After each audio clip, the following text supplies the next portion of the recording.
Yo, what's up guys? I hope you're all doing well. Today I want to talk about Ashes of Creation. Now, Ashes of Creation is a new MMORPG that released onto Steam into early access at the start of last month. It's been out around a month now, and I've been playing a ton of it. I've got a couple of hundred hours over this first month, and I feel like I've done pretty much everything in the game that I want to give a full detailed review. And I do just want to give the context that this is a review of an early access alpha game, so there will be bugs, there will be unfinished systems, there will be balance problems. There will be lots of things that you are going to expect in an early access game, and I don't want to be too critical of that because you know what you're getting when you get into this. However, this is a game being sold on Steam. So if you're getting it, is it fun? Is there content here? Is there things to do? Is there an end game? Is there class development, progression? And is there actually things you can do if you get this game, and what are they like? Or is this just a giant testing ground that you're going to play for a couple of hours and uninstall? That's kind of what I want to talk about today, so let's get straight into it. So first up, what is Ashes of Creation? It is a MMORPG with a huge focus on having a player-driven sandbox world. Now, what does that mean? If you've never played a sandbox game, a player-driven game, it means that you don't start at level 1 and go on this giant epic hero's journey on a structured quest around the world. There's none of that. Here, there is a basic cookie quest chain that gets you kind of out of the tutorial, and then you go where you want. The world is split up into nodes, and players can band together and level up these camps, these little areas of nothing, and build them up into giant settlements and towns, and the world will grow and be destroyed by those same players. And that means you can be who you want to be, and your actions in the game and the world matter. If you want to go and join one of these giant guilds and help create one of the biggest cities in the game, you can do that. Maybe you and your friends want to create a band of villains and go around taking down transports, taking down players as they're moving around, build a ship and go out into the ocean and be a pirate and take people's things. You can do that. Or maybe you just want to chill solo and go around and mine, gather, fish, and just level to 25, play the game, and have it as a more solo chill experience. Well, all those things should be possible in this sandbox game, but how possible are they really? Especially in the alpha version of the game. That's what I want to talk about today. So let's get straight into it. Okay, so first up, let's talk about the new player experience. You go and grab the game today, you jump in. What is that like? Well, you start out by picking a race and a archetype, which is your class. And there's currently a choice of, I believe, 8 classes. So you have a couple of magic classes, such as the mage, the summoner, and the cleric. You have support, such as the bard. You've got the fighter, the rogue, and the ranger, which are the damage dealers. And then you have the tank, which is just called the tank. And then you have a bunch of different races like dwarves, elves, and stuff to go with them. From my knowledge and what I've seen, I don't think there right now is any real benefit to picking a certain, being a dwarf tank doesn't give you any benefit to being an elf tank, other than you are smaller and you can't be seen. So you can be pretty much whatever you want, and your class determines your role in groups. It plays similar to if you played like World of Warcraft or other retail MMOs like that, like a dungeon-based tank, healer, DPS, it plays like that. Every group needs a tank, generally. Every group needs a healer or two. You want a couple of supportive bards, and then you want some damage dealers. So you'll fit into your groups based on your role, and then you can choose to start in either the top of the map or the bottom of the map. And I believe the bottom has had the most development, so I started there. There is a very basic tutorial which gets you, there's like a tutorial chain of quests that take you to like level 5 or 6 pretty much. And then the quests pretty much drop off. When you go like quest to quest to quest, that sort of like trail starts to drop off around that level, and the world just opens up and it's do what you want. And this is easily the most daunting experience if you've never played a sandbox game before. If you're coming from something, like WoW or Final Fantasy or one of these games where you're pretty much on rails all the way to max level, this is pretty weird because the quest ends, you've got very bad gear, you don't really understand the game, and the map is huge. What do you do next? So now I can be whatever I want to be. I can go and be an outlaw, and I can go be a pirate, and I can... No. You know what you do next? You grind mobs. Oh, I grind mobs for a few hours. No. You grind mobs for days upon days. You grind mobs from level 6 to level 25. Your job now is to go around the world from zone to zone, either solo or, find a group in all these different... There are like set places where you grind these mobs. And you will grind mobs. You will get experience per mob that you defeat, and you watch your bar go up slowly. And it's very akin to the old school MMOs. If you've played, those old school grindy MMOs, it's like that. I'm used to it. I grew up with those MMOs, and I'm a big fan of games like BDO, which is just mob grinding simulator. I like it, and I'm used to it. If you're not, this is an eye-opener. And I would say the game starts to open up between the grinds. So say, for me, level 10, I went to a place called Oakenbane Keep. You walk up to it, it's like a grind spot. I was there from like 10 to 15 pretty much.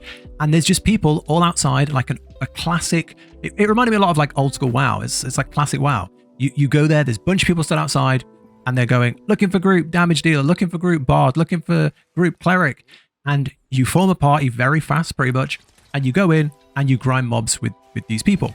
Those people can quickly, there's a lot of chat, and they can quickly become your friends. They can quickly become your guild mates, or they could quickly be added to your ignore list if they annoy you, right? So it's very social, and you have to be social because the game is pretty challenging, which is why it needs groups. And as you're fighting these mobs, they have a chance to drop glint, which is a item that goes in your inventory. If you can get the glint safely to a vendor, you can turn that into gold, which is then permanently safe. You can also drops like items like gear. You will grind as a group, you'll get your stuff, and you'll go back to a town, deposit everything, and that is where the game starts to open up. You decide where you want to go. Maybe I want to go up to the north, where there's loads of like forgers and people that can craft cool stuff, and they've got really good development on their crafting up there. I'm going to go live up there. Maybe you want to go down to this town in the west because it's been developing a really good carpentry station, and you want to make the best bows in the game. You might go live down there. Or maybe there's certain things on the map like the desert, and you want to go into the desert and tame the scorpions and tame the monsters in the desert because you want to tame monsters and sell mounts. That's kind of what you want to do in the game. Well, that is what you then go and do. You go to that town, you sell your stuff, you buy a new sword, you buy the things you need, and you make friends, and you adventure back out. And I'll say I really enjoyed this gameplay loop. It felt like an adventure. I felt like every day I was discovering something new, finding a new zone, finding a new monster type, meeting new people, and trying out different professions and crafts and stuff like that. And it was really fun, and I love that journey. But I will say it's not for everyone. If you do not like mob grinding, if you want to be given quests and told where to go, adventurer, go and fight this monster here. Then you go back and it gives you a blue slot. If you want that experience, it isn't in the game, at least not right now. This is a mob grinding game, and if you don't want to do that either solo or in a group, there's not much way around it. Okay, so now let's talk about why you should maybe play Ashes of Creation, the highlights, what it does really well, and why maybe it's worth your money and your time. So firstly, the combat. I think we can criticize a lot of the game, we can criticize a lot of things as being not finished, but the combat is top class. If you like tab target combat, which is what this is, it is incredible. I thought coming into this, it would be a little bit rough. Being an alpha, I thought it'd be unbalanced, slow, like unresponsive. It is incredible. I think this is some of the best tab target combat we have in the MMO genre right now. And I don't say that lightly. I've currently played a ranger to max level. I've played a tank to quite a high level. And then I've played some other classes to a lower level to try them out. And everything, or pretty much, I've tried has felt amazing. There's so many different ways to play. The way you build out your character is every time you gain a level, you can put a point into your archetype. You can put it into like your class abilities, or you can put it into. You'll also level up your weapons, and you can put it in your different weapon skills. So say you are playing as a ranger, you can choose if you want to put your point into a new trap, a big AoE vine, a big, a long distance single target burst, or you can build around more AoE build. You can build around a PvP for getting away from enemies.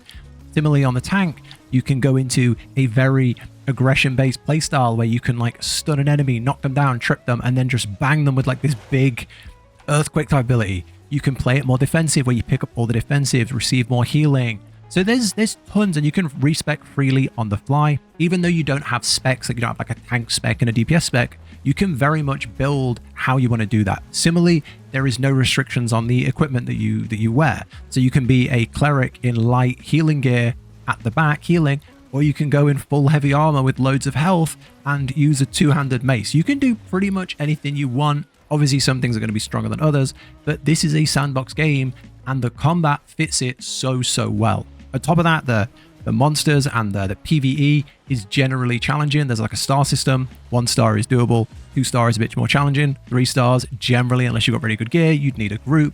And they all have mechanics and things that make them interesting. I'll say PvP as well is pretty well balanced. The second thing that I has really surprised me about the game is the social sandbox elements of being who you want to be, making your story and your character, making friends or enemies along the way. I think they've done it really, really well. Just last night, I was leveling my tank at a certain zone, and then there was a person who said, oh, there's this zone over here where there's giants. Do you want to go there? We all grouped up together, went to town, did some stuff, and then rode out and fought giants for an hour or two together. And you make friends there and you play with them again later. And that is just something that modern day MMOs, where you just click join group, you're thrown in, you can do the whole dungeon without saying a word, and then you disband, and you don't need those people anymore, is not present in this game. This game rewards you for having friends. Having a group makes you stronger. Having friends makes you safer from PvP, and if you're transport, it makes you able to do that better. If you build a boat, you can protect it better if you have friends or guildies. So I think they've done a really, really good job there, and that feeds in even better when you look at like the professions and the town building and how all of that works. If you join a group or a guild and you work together, you can grow a town, and the mayor of that town can be voted in, and then they get a flying mount for being the mayor. So it rewards people that invest in that system. Being like a game where you can be who you want to be, the notable people on your server who have the best gear, or the mayors, or the people that have done really good things, you start to see them around, and they have titles when they've like defended a city from a siege. There's like, I saw something the other day and they had like a flag that said they were defender of a siege. That kind of stuff makes the game feel sociable. You see names, you notice them, and that's lost in current day MMOs. And the last thing that I've really, really enjoyed in my time is the, I don't know what you'd call them, the skilling, or the life skilling systems, the gathering, the processing, and crafting. I think that is so interesting. It has a ton of potential. Is it perfect? No. Does it have problems? Absolutely. But what they have here right now is amazing. So you have gathering professions, and then processing ones, and then crafting. You're limited by how many you can have per character, so not everyone can like do everything, and you're required to work with people and become a specialist, which is kind of cool. Although limited, it's kind of cool. And that's tied into the city building. You have to use the certain city's resources, and you have to be near certain towns that can do these advanced crafts. And some of them are really interesting. I think my personal favorite, I think the thing that is probably the coolest in this game is hunting. When you are out and about, if you see like wolves, there'll be around the wolves that you can fight, there will be some that are tameable, and you can go and hunt those wolves, and you have a chance to either get a wolf carcass or a tamed wolf mount. And then you can take that item back to town, and you can do the animal husbandry profession of turning that into an actual usable mount that you can then give to other players, or sell to other players, or use yourself. This is incredible. So you'll see players riding around on crocodiles, terror birds, all these really cool mounts like bears, scorpions, loads of really interesting things. And they have been hunted in the wild and turned into animals, like domesticated in towns. And this is just, you don't get that in many games, and I think it's really interesting. And these are permanent things that you can then keep. All of the professions in the game have their own equipment. So say you want to go into mining and crafting, there are mining pickaxes, there is mining gear like chest pieces and trousers and the tool belts and stuff like that. And other crafters will craft those, so you will work together to help each other. If you want to be like an armor smith, you will require timber from carpenters or lumber millers, whatever they're called, and they will all feed into each other. So the crafting system feels so alive and built into the game that it's really good. And some of the best gear in the game is tied to crafting, which is very interesting, albeit very, very grindy. And there's some of the things that I would say are the best things in the game, and the reasons that I would say it's worth playing. If you want a really good combat system with really interesting classes in both PvE and PvP, if you're looking for this social sandbox game that evolves with you, where your actions matter, they've done it really, really well. And if you want some real in-depth life skilling crafting systems, they've got it amazing in this game. That being said, this is an early access alpha, and it does have problems. So now I want to talk about some of the major problems or issues I found with the game in my time playing. So fully honest here, because it does have some. Number one is the PvP rules and systems in the game aren't great, especially right now. This is something they've changed a lot over their development, and I think where they are right now is in a pretty bad spot. So the way PvP works is it's designed so that it's open world PvP. So after level 10, you can be PvP'd and PvP with other people. In order to do that, in 90% of the map, or the majority of the map, flagging rules apply. So if you are level 20, there's another person level 20, and you are contesting a mob. They want to fight the mob, you want to fight the mob. The only way you fight is if the enemy flags.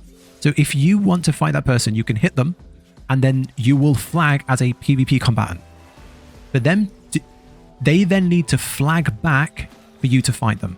If they hit you back, they become flagged as well. And then you can fight it out. Whoever wins, wins, and the winner gets the mob, right? That's kind of what you expect from these sort of games. However, if they do not flag, if they choose to be a pacifist and not fight you back, you are in a point there where you can't fight. If you then defeat them and they don't flag up, so you choose to still continue to fight and beat them, and they don't turn their PvP flag on, you become corrupted. This corruption gives you a ton of really, really, really bad like debuffs. You get stat dampening, you get the levels of the corruption like make you weaker and weaker.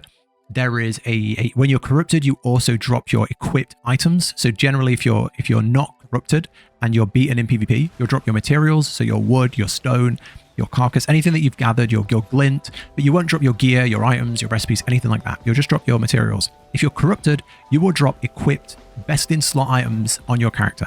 So corruption is, I would say, unplayable.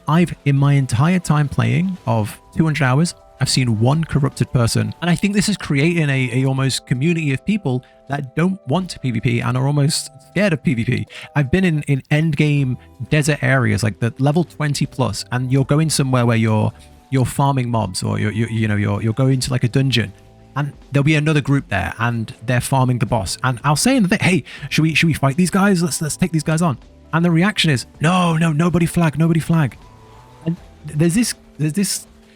Because people aren't getting any PvP early and they're not exposed to it, we're getting a giant PvE community in the game. And on top of that, because there's this flagging system, a lot of the people are just choosing to play it safe. And I think that takes away from the game as someone who loves PvP. If you hate PvP, amazing, come on in. I think you're going to love it because you can completely avoid PvP for the majority, if not all, of your playtime. The second thing that I was really, really surprised at is the drops from the monsters and how that ties into the end game. So right now, like I say, you grind mobs solo or with a group all the way to 25. You hit 25, what would you expect to do? I would expect you then go grind raids or dungeons, or you fight giant bosses, or you fight the really hard end game content to get the best gear. That isn't really a thing right now. And of course, this is early access and it's not finished. But there isn't much of that at endgame. It feels like the monsters just don't drop anything. I don't know if this is a tweak they've made for the Steam release or what happened, but the monsters just don't drop much. Some of them drop the basic entry-level gear. Some of them will drop glint. But aside from that, the odd emblem, the odd essence, the odd little tiny thing drops. But there's no big chase items. Very rarely in this game will you go, oh, this has dropped. There's not much to be excited about. So when you hit 25, where's your gear coming from? It's coming from crafters. Most of your gear is coming from crafters. So I kind of had this situation where I hit 25 and I was obviously gone in blind. I was like, well, where's the raid? Where's the big bosses? What do I do next? And someone said to me, do you like hitting rocks? do you like hitting trees? Because now it's about like crafting your BIS endgame gear. And I just went around and leveled mining and hit trees for a while, and that's kind of, there's not really much substance in the big there is some stuff, and I don't want to completely say that it's non-existent, but right now that big end game gameplay loop, you're not going to find much of it here, and a lot of it is tied to crafting and professions. Okay, now for the big question. Should you play Ashes of Creation? Should you play it now? Is it worth playing, or should you wait for the full version release? Well, I'll say this, I got into this completely blind and I expected to play this for a couple of days, and I threw 200 hours in. I've played for a month and I'm really, really enjoying it. And I will say it is much, much, much better than I expected for an alpha product. And the framework of a game they have here, the framework of a world, the node system, the social community aspects, the combat, everything is so much more developed and more polished than I expected it to be. So I would say if you like the sound of a sandbox game, if you like the sound of a sandbox social MMO with tab target combat, this is one of the best ones I've played, and I've gone from being a complete outsider to someone who is very, very interested and will actively follow the development of this game, because I think it's really, really good. And if you feel the same, if you feel like you might like this kind of game, then yeah, I think it's worth getting. Now, why should you get it now? That is the thing that I think is very hard to answer, because there isn't really a good reason. I would say only get this now if you fit that criteria. You like sandbox games, you like old school social MMOs, you like PvP MMOs, and what you've seen here has interested you and you want to give it a try. That's the reason why I would get it now, and you want to be a part of the development journey. You want to test the systems as they come out, give feedback, give bug reports, and follow along and gain knowledge and learn along the way. If that sounds like something you want to do, jump in. Thousands, tens of thousands of people are playing this and having a really good time. I love the game. I think it's really, really good. However, you've got to be aware that you are playing as a tester. You are going to play through quests that you get to a certain point and they just bug out. You're going to play through, you're going to be doing certain things. You're going to lose things because of bugs. You're going to have server problems. There was a big server, a town siege the other day, and there was so many server problems. It was very, very uncomfortable. And you're going to have to go through those problems. So yeah, on the one side, you get to play this huge, amazing game right now, and you get to play the content as soon as it comes out. We have the sport fishing update, which was with the Steam release, and that is amazing. You go out into the open sea, you do some sport fishing where you can catch these giant fish, you put them on your back, your mule, and you carry them to town and sell them. This is a new piece of content. There's like boats you can create and go out into the ocean and do that on a larger scale. And that came out with this release, and it's been incredibly fun. So yeah, I hope that helps, and I hope you can find where you sit on that scale of, not for me, I'm going to jump in and support the development, or I'm going to wait for the full finished release. I've tried to be as critical as possible here to show you the real good and the bad side of this in an honest way. And if you do think this is something you'll enjoy, I will link a code down below if you want to sign up with a referral code. That helps me out. But if not, I completely get this isn't for everyone, and I wanted to make that very clear in this video. If you follow this channel, you know that we do a lot of reviews on this channel, and I try to be as fair as possible, and giving this the real benefit of the doubt of it being an alpha game. It's in a good state, but do remember it is in alpha, and it comes with all the problems of an alpha release. So thank you for watching. I hope you've enjoyed the video. Let me know what you think down below. Have you tried it in the past? Have you tried it at release? Are you considering it? Really curious what people think about this one. But take care. I'll catch you on the next one.